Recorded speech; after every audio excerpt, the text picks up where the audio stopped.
Welcome to today's episode of Franchise Friday. My name is Melissa Peng. I'm the Member Relationship Strategist here at the Entrepreneur Source, and it is my great pleasure to have these two gentlemen here with me today. We have Manish Vakil. Did I say that correctly, Manish? Yes, you did. Great. He's the CEO over at Tumbles, Kids Fitness Gym and Steam. And I have Joe Flanders here, the COO at Tumbles, Kids Fitness Gym and Steam. So welcome to the both of you. How are you? Absolutely fantastic. It's 70 degrees here today. Well, That's just straight bragging at this point. It's 40 something here. It's cold. yeah, I'm here in Connecticut and it's, I think, like 20. So that's not the, so at least Manish is having a good day. Joe and I, we're working on it. But anyways, quick little overview here on both of these fine gentlemen. Manish oversees all the aspects of the company. So from helping franchisees build their profitable businesses to expanding the mission of Tumbles around the globe, which is ensuring that ensuring that the Tumbles programs make every kid who walks through the doors smile. And Joe is the go-to guru for streamlining processes, overseeing franchisee operations support. Is there anything this man does not do? He manages the interior design, build out of the locations, finds and facilitates third-party partnerships for equipment, designs the STEAM curriculum, maintains the integrity of brand identity, and develops strategies to grow the program offerings. So we know who's doing all the work here, obviously. Just a few hats. It's okay. But anything else you guys want to add? Anything you want to tell the people about what you do? Well, we could add a couple of areas. So franchising is one side that we have, right? Our mission is combating childhood obesity, right? So finding the people, how everyone comes out and says profit that, leads to purpose. Our business is more purpose that is leading to profit. And that's a key differentiator, especially when you're dealing with first time, business owners that are coming into it. So when you have a passion, when people tell you, well, get into business for the passion, with Tumbles, that's very easy to find because I don't know anybody who doesn't like kids, or because people always spend money on kids. So even if you like profit, either way, you're gonna end up in our realm, and it's fun, which is the cool part, right? So as our logo says, you can do a cartwheel upside down. That's what this is, right? Or you can go like this and do a muscular build of a bodybuilder if you want to do that as well. So that's the fun side of it that a lot of people, I would love it, for them to realize what we are. So that's kind of the underlying mission and all the different areas that we have that people don't realize just by looking at the brand at the glance. Love it. The purpose before the profit. But at the end of the day, you get all of it under the Tumbles umbrella. And I didn't know that about the logo. You got it all. Joe, anything from your perspective as COO, wearing a lot of hats, anything from your perspective to add? I think Manish covered that pretty well. Again, just following that mission, trying to do what we can to move the needle on childhood obesity, making sure that kids know that they don't have to be on a device to have fun. They can have a bead of sweat rolling down their forehead. It's far more beneficial to them, far more beneficial to the habits that they will form and carry into adulthood and have very, very healthy, productive lives. Love it. Again, not leading with the profit side of it. It's something that really you are speaking to people on a different level. I think a lot of people can come into business ownership and franchising and say, how much money can I make? And that's the first question. And I love that that's not the mission here. There's something much, much deeper than that. And yes. Sorry, but there is profit and it does come. So we do want to say that it is there because it is a business. Yeah. Agreed. Otherwise, we wouldn't be here. But I do think that's an important distinction and a differentiator for Tumbles as well. And at the Entrepreneur Source, we talk a lot about franchising as a vehicle. So our clients are looking at self-sufficiency and they're exploring different ways to do that. A lot of them are coming from a job environment, that classic kind of 9 to 5, corporate, oftentimes job. But we're saying, listen, there's other ways to get to self-sufficiency, whether it's a startup, whether it's buying an existing business, some stocks and investments. You could, Yeah. make money there as well. But for you, and I'll start with you, Manish, why franchising as the vehicle, creating and being the CEO of this franchise brand? Why was that something that you looked into and followed that path? So, I've gotten this question a lot, but my answer has actually changed over time. I'll be honest on that, right?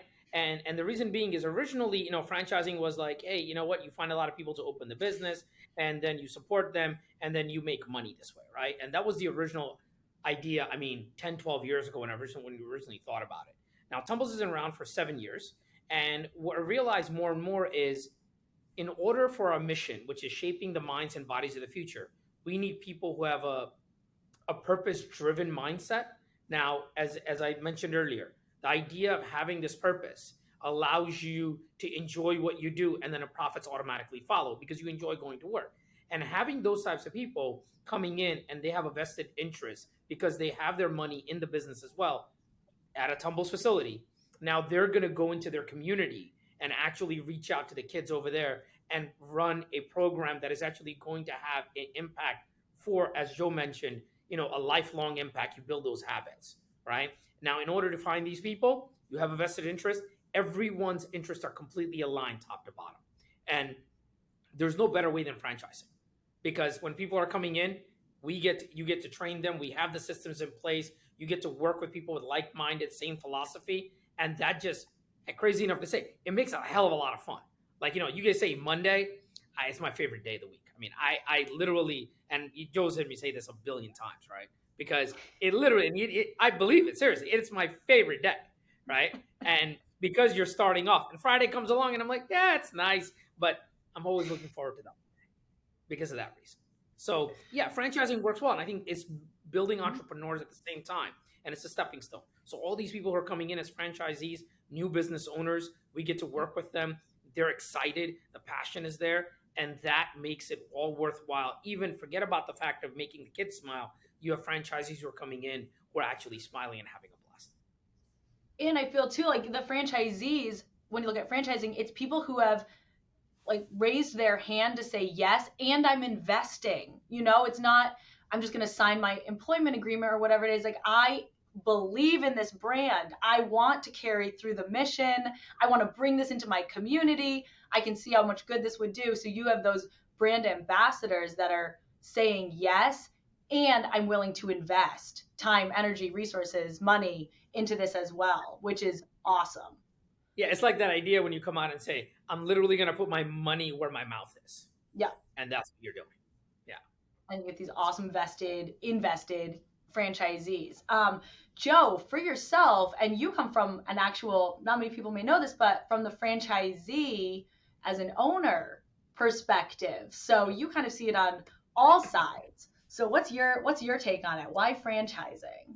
Manish does too, actually. So we both have plenty of experience on both sides of the table. I didn't know that. That's a separator, because I've quite literally walked in the shoes of everybody I talk with. Right now, my path, weird, circuit. I stumbled into this. It is honestly just my initial story. I'm actually a commercial pilot. Is the life I came from.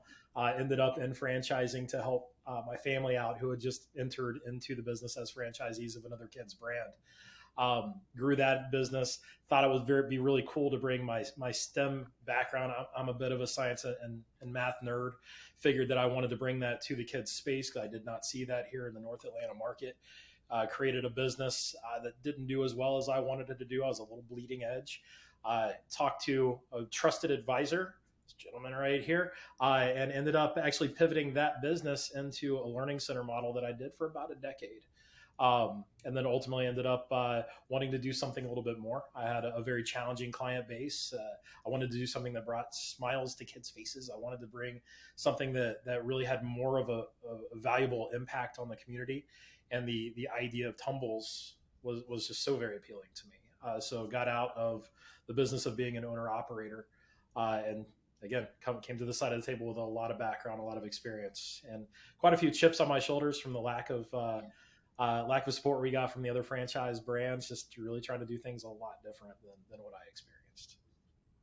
I learned something new every single time I talk to both of you.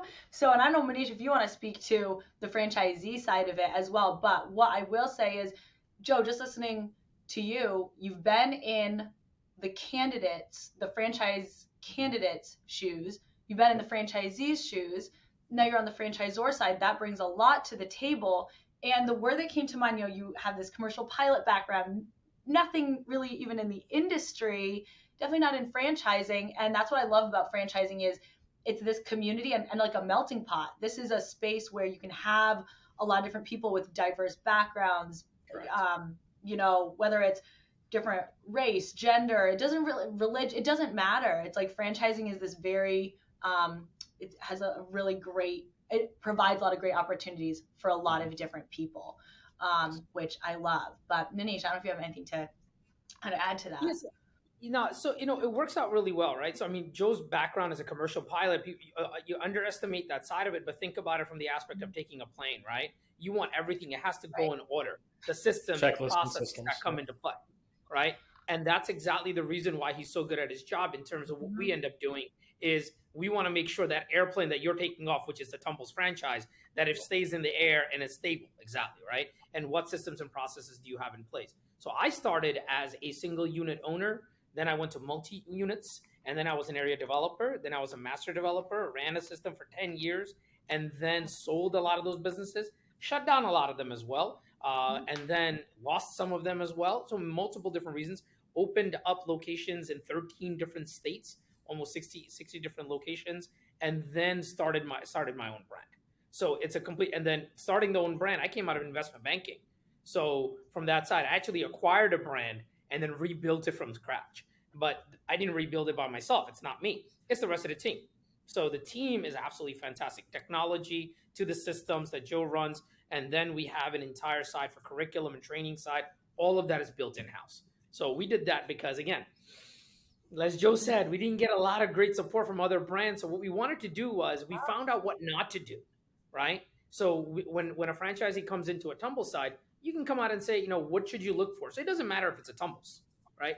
Any franchise you go into, take a look at the people who are running it, how long they've been there, how long do they plan to be there? And then that philosophy, has it changed over time or not? Is it going to change for the company? Is it going to align with your mindset? All that comes into play because in 5 years, if it changes, what's going to happen? That happened to me. That's the reason I say that. So when the philosophy of the franchisor changed, and it completely changed my business outlook. So you want to make sure all those things matter, right? So we tell all the franchisees this. So it doesn't matter. It's not just Tumbles. Any franchise you go into, you want to make sure you align with the philosophy of the company. That's actually really interesting as well, because I think too, a lot of times when you have a franchise candidate who's going through and maybe looking at a few different brands, you think, okay, yeah, definitely validate with the franchisee, validate with the ones who are in the business, they've gone through this. But the other side of it is validate with the franchisor and their mission and values. And it seems maybe a little bit like common sense, like obviously, but you don't always think about that, especially if you're like, wow, this is so exciting. I love what this brand is all about. It's the cool features and benefits. And then you do want to, the franchisor is a partner. They're not like a big bad brother. They are, exactly. There's a collaboration there, right? So validate with your franchisor as well. And they're doing the same for every candidate. Yeah, 100%. It's a symbiotic relationship and people don't realize that. And we want to make sure that you build that from the get-go. And the idea is that the franchisor only does well if you do well, and you only do well if the franchisor does well. People tend to forget that. So it's not about the fact of just trying to be against someone. It's the idea of building something together. It's a heck of a lot more fun when you do it that way. Exactly, which is why I think you guys have so much fun, because you're all just building it together, There's some snags on the way, but overall, I love that that's what you guys really focus on. Got to learn. 90% is fun. 10% you don't like. Works out. Got to learn from the snags. You take almost more information from those snags and failures than you do from the successes. Very good point as well. And we've been touching on this a little bit here when it comes to myths around franchising. So I want to kind of bring it back to some of these things that people can think when they're going into franchising. And again, this could actually be on a franchisor side or on the franchisee side. And you guys have both of those perspectives. But some of the myths that I commonly hear is, I don't know anything about blank industry, or I don't have any experience in that space, in that environment. I can't be creative in a franchise. Corporate has all the control. I'm giving up my independence. So, have you heard these from current franchisees? Both are nodding yes. If yes, how do you respond to that? And before I let you answer, because you guys know I just love talking so much, no, before I answer, I think both of you are great examples of coming from a different industry, but it's the skills that you can transfer into being an owner, being a franchisor. You know, Joe taking the skills and kind of those unique abilities as a commercial pilot, and you're using those now just in a different way through franchising. So, anyways, I'll let you, Joe, if you want to speak to that first. You know, have you heard these myths from current franchisees or candidates, and how do you respond, if so? Absolutely. And everyone's a case by case. I mean, I talk with every candidate from TES first off. I want to make the first impression on them, and I need to know that I can have a great working relationship with them as well. Again, that two-way street. But the myths are real. The myths are out there. There's a lot of preconceived notions about what a franchise is and what we're not. Realistically, yeah, we have to set guardrails. We have to maintain the integrity of the brand and of our IP. That's extremely important to the brand. We have, you know, for a food analogy here, we have a recipe. We have the directions to create that food product, and it's proven. We know it works. But in all reality, there's some things that we don't know, and we're going to be the first to admit that. We will work through problems together, and one of those is I can't be creative. You're right. We don't necessarily want a franchisee to be terribly creative, because then they're going to veer away from that recipe a whole lot and change the core product of who we actually are. But real life scenario, one of our more successful programs within Tumbles is our Ninja Warrior programs. That was actually ideated by an employee of a franchisee. That came from the bottom up, and what we had to do was take that idea, substantiate that idea, flesh it out, create marketing, create curriculum, create the ties with kinesiology and exercise science, make sure the science was there to back up with what we were doing, create a progressive curriculum. It took a long time, but that product, which again is one of our bigger money makers within the Tumbles program, came from the bottom. And that's where you have to be flexible. And to your point, Melissa, you have to know to validate the franchisor, not just with the other franchisees in the system. I had a call with a TES client today, just a couple hours ago, and that was her thing. She said, if you were to recommend to your own daughter, you know, to go into the world of franchising, what questions would you have her ask? And that's precisely what I outlined for her. You've got to understand the vision. You've got to understand the longevity. You've got to understand the mission of the owners of that group. If they're accountable to VCs or investment firms, you know, what is the lineage and the progression, the path of this franchise? So yeah, there's a lot of preconceived notions out there. Manish, I'll let you tack on to that. Yeah. So this part becomes very interesting, right? Because when you think about it and you're scared and you're like, I'm going to lose all control, right? Mm-hmm. But the question that comes up is this. First, you have to be honest with yourself as going in. It's difficult to do, but you have to say what I do know and what I don't know. And if you say that, then you can actually go into the business and say, okay, as choosing an industry, like you said, Melissa, hey, I don't know anything about this industry. I wouldn't even bother choosing the industry yet. I would actually just go and say, all right, what are the skill sets that I have? Where do those skill sets apply? Then you go in and say, what is my passion? What do I want to do? And then you go in and say, which franchise businesses actually fit those molds that I'm looking for? And then based on that, and I think TES does a great job of that, right? You guys have that nice, what's it called? The disc, right? The profile that you guys do, which is absolutely 2.0, right? That is such a good screening tool to get them to understand their skills, because a lot of folks don't understand their own skill sets. Right. So when you're adding those things, take that as one tool that gives you information. And the biggest part, I tell for anyone that's coming in, keep an open mind. Don't be closed-minded. The minute you're closed-minded, you stop learning because you think you already know everything. So be open-minded And this is going to be absolutely nuts. I tell franchisees when they come in, hey, do you have an exit strategy? And they're like, wait, we haven't bought a franchise yet. Why are you asking about an exit strategy? I said, think about it this way. You come into Tumbles, you're extremely successful. You get one location, you get 2 locations, 3. Fantastic. We'd love for you to stay for 20 years, have 10 locations. Amazing enough. No issue at all. But things happen in life. You get another job. Wife gets another job. You're doing this. Something happens with the family. Anything can happen. You win a lottery. You never know, right? Now you're going to go in and say, hey, I don't want to do this anymore. I want to do something bigger. I want to do something different. Anything happens. What is your exit strategy? What did you learn here that you can apply?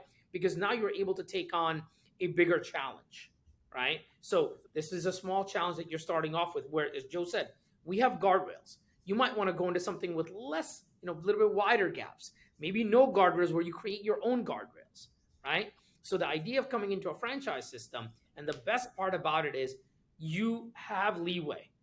You're going in, you're running, you hire your own staff, you do your own marketing, you're building your own relationships, you're running your own business, you have your own lawyers and accountants and everything else. You have people who can guide you in certain areas, so you have less bumps you're going to hit. And that's the goal. So that way your success rate is higher. And then after that, once you learn those things, then you can go and take on bigger risks if you want to, or bigger challenges. That's the way I would look at it from when you're going into the business. Yep. As in, like, it's a good building block almost to get you started even in business ownership if it's something you've never done before. And from there, who knows? I did it. Exactly. I started with 1 little franchise, 2, and then 3, area developer, learned it, and then now the own brand, and then building the own brand. Now we have a technology side to it, all the different teams. That's all over time that we've done. Yeah. And I think too, people, especially, and you guys talk to them all the time, these franchise candidates, where they're only thinking, barely starting to think about just the one unit, right? So I love that you talk about exit strategy, because you're like, wait, you guys, you get started here. Let's first get to that point. Then there's just possibility upon possibility with what you can do. And you guys know we talk about income, lifestyle, wealth, equity. I think a lot of people start in that income space. It's all about, how much can I make? My income, I want to match that. I want to make a certain amount of money. Then you start getting into, okay, no, wait, there's more. Lifestyle. Like, how can I start creating a lifestyle I want? And then this wealth and equity piece that we actually don't talk about a lot. I think it could be pretty difficult. I'm just going to say difficult for someone to start to look at wealth and equity just starting their business by themselves. Correct. Because there's so much to work through. And going back to you, Joe, where you're talking about, there's systems in place, there's guardrails, but you can be creative within that. If you're looking at just starting your own business, no shade, but if you're just looking at starting your own business, you are starting with like blue sky. You could be as creative as you want, but are those ideas going to go anywhere? Do you have the capital and the resources to put those things into place? Once it gets going, you have no data, no market research, no industry knowledge. You're just going for it without really knowing how. In a franchise, you can, yes, there's guardrails, but like you said, Joe, you can be creative within that and have these resources and support to back you up. It's not saying every single idea you say is going to be like, wow, but So I've done this. I created my own proprietary company. That was that STEM business that I had. Yeah. Yeah. I mean, I had blue skies. I was using transferable skills that I learned through the first franchise that I was part of. And with that, yeah, I mean, blue skies. I got to create my own curriculum. I had to find my own vendors. I had to create my own layouts. I had to find my own furniture. I had to negotiate my own lease. I mean, it was a process.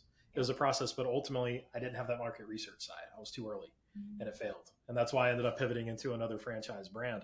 But it happens. I've tried that. And just collectively, just Tumbles. I know everybody has their own stories, but our C-suite alone, we have almost 100 years of small business experience, and that we are willing to put out there, and we are accessible, and we want these folks to learn from our successes and, more importantly, learn from our failures. One of the best analogies that Manish throws out there all the time is, we can put little flashy cones and everything around that pothole. We can't stop you from falling in that pothole. We can't, you have to learn from that process as well, but we can definitely get you out of that pothole and figure out how to work around that issue way faster with all the experience that we have. And that's one of those true things with franchising is yeah, I mean, it's a little cliche, but you have a team. And, our team specifically, we are right there. And that's one thing that we pride ourselves on, which is why we are, we're looking for more of that slow, sustainable growth. We're not trying to explode because we want to make sure that we are there for everybody when they need us to make sure they get off the ground in a proper, again, sustainable for them and their unit as well. 100%. I was sure, Manish, if you want to add anything to that, but this is why I love Tumbles.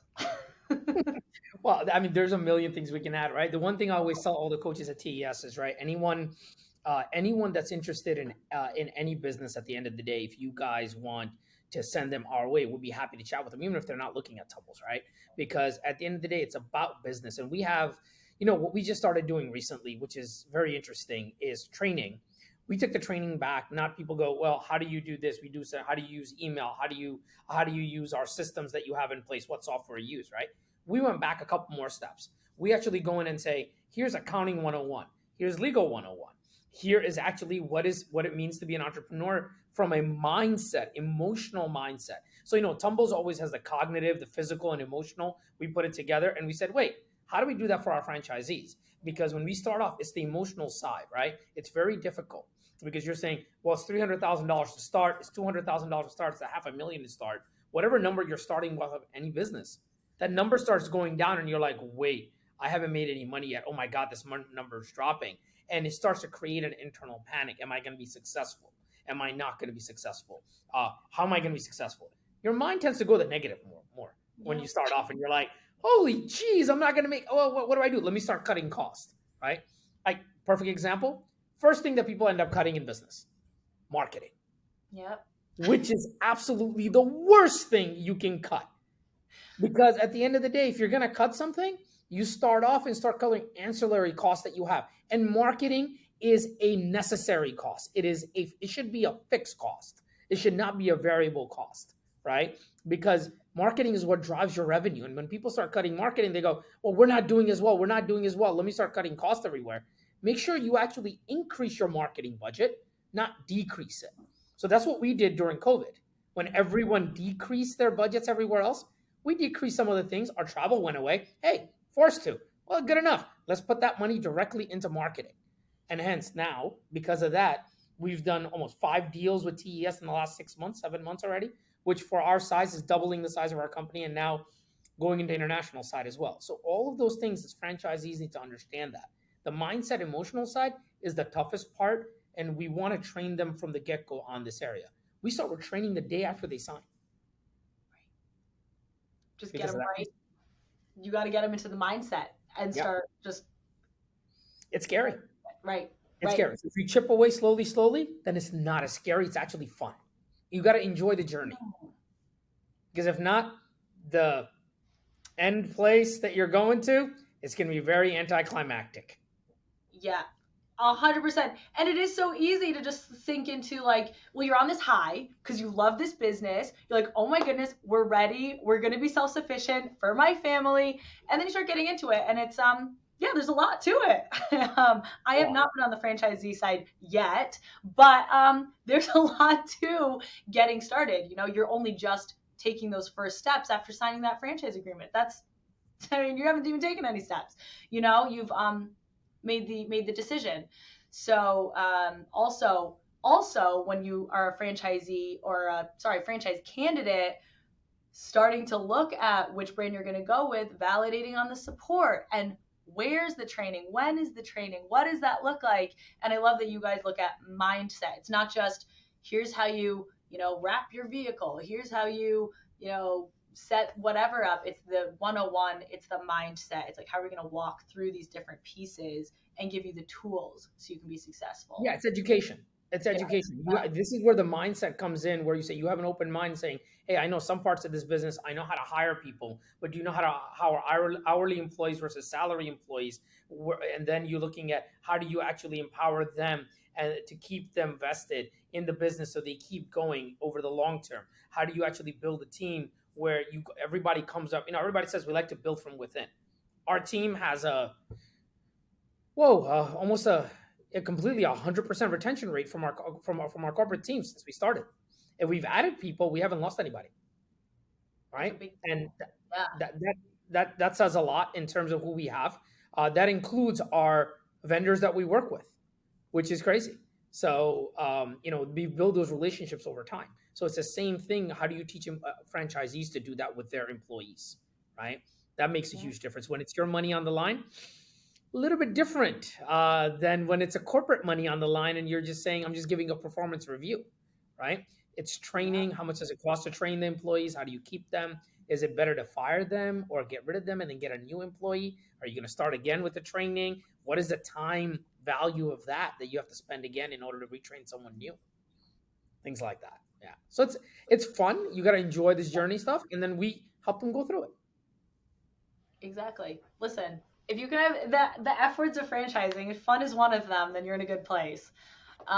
So what I want to just kind of wrap things up here with is, and because this is all about future franchising, I want to get from each of you, when you look at franchising, whether it's specific to your brand or industry as a whole, what do you see kind of happening? What kind of trends do you see happening over the next, whether it's year, next few years? Like, what do you see for franchising or and or for Tumbles? Well, I'll give you both. So my background is actually economics. So I go into this. so so yeah. So I mean, looking at it from this side right now, I know a lot of franchisees are worried actually about what's happening in terms of lending and all of these areas, the interest rates being so high.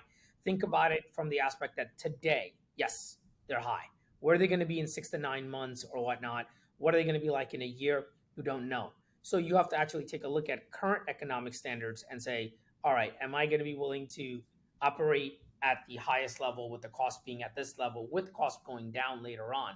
Which I think always in the case when a recession comes along or anything, get rid of the recession word and come out and say any uncertainty that happens in the markets. If you look at it historically, this has happened so many times over, from 87 to 94 to 2001 to 2008 to 2000. Now, again, I'll skip the 2014-15 timeframe and come back to 22-23 timeframe now. It keeps happening all the time. It's very cyclical. So at the end of the day, one thing that's always survived, franchising, is actually done well. So you want to take a look at it saying, if you want to get into business at that point, look at it the historical viewpoint, not just the immediate viewpoint only. That'll give you good insight into what the future is going to hold.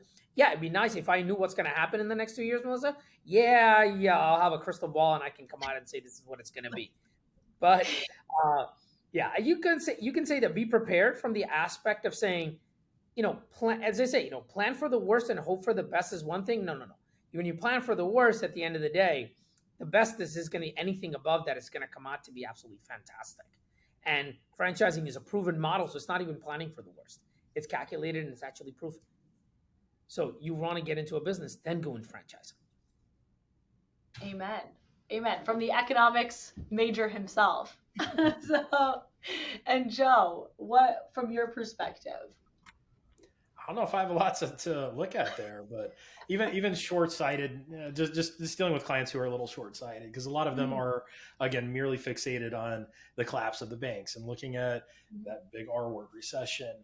But what they're not realizing is, again, what we're looking at from a business perspective, from the time they start to explore with us, we're probably looking at about a year before they're going to open their doors, through the discovery process, through signing, through the real estate process and opening and build out for a brick and mortar. It's a little bit. So you really can't necessarily only look at what's happening right now and fear what's happening right now.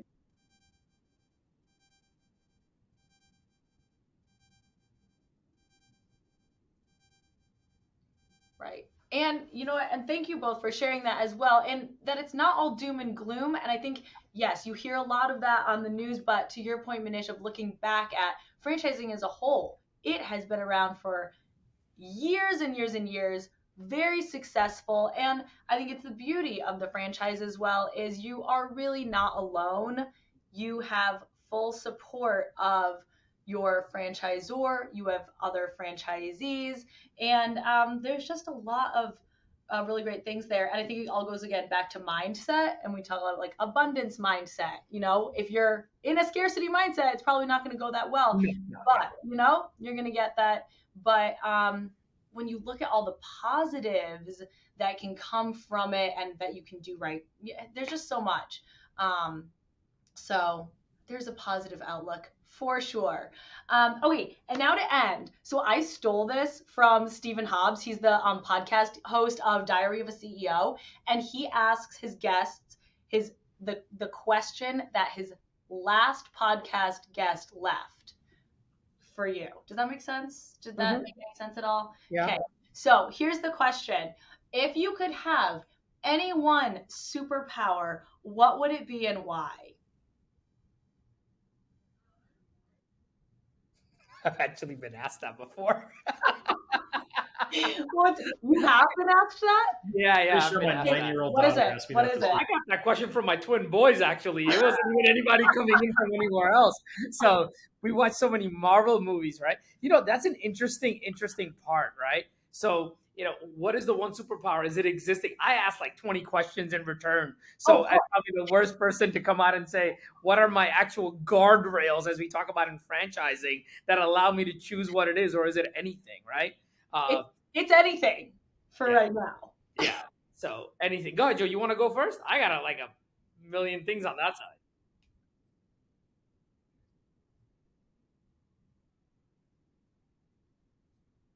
I have to sit in.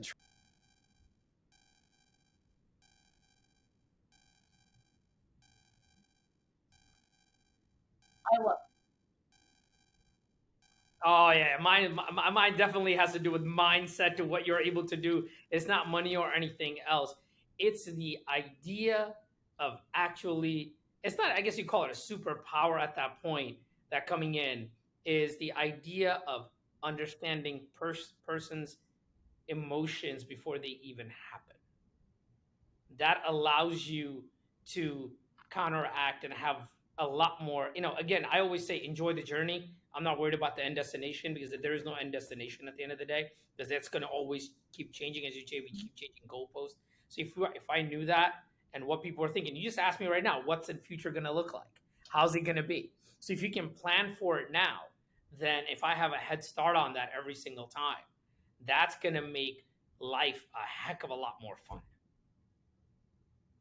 So if I can actually just know what you're thinking, how it's going to be, and if I can make that more fun and easier for you, then it's a hell of a my lot past life or something. So I would have. I love that. All right. Well, I'm glad you don't have that quite yet, because like you would know everything I'm thinking. But anyways, thank you so much, you guys, for joining me on another Franchise Friday podcast. I love our discussions so much. So we'll have to do like another round eventually. But thank you so much for taking time out of your day and sharing a lot of words of wisdom. Fantastic. And to all the guests, we'll see you next month again when Melissa has us again. Exactly. This monthly occurrence, you guys. All right. Have a great rest of your day, everyone.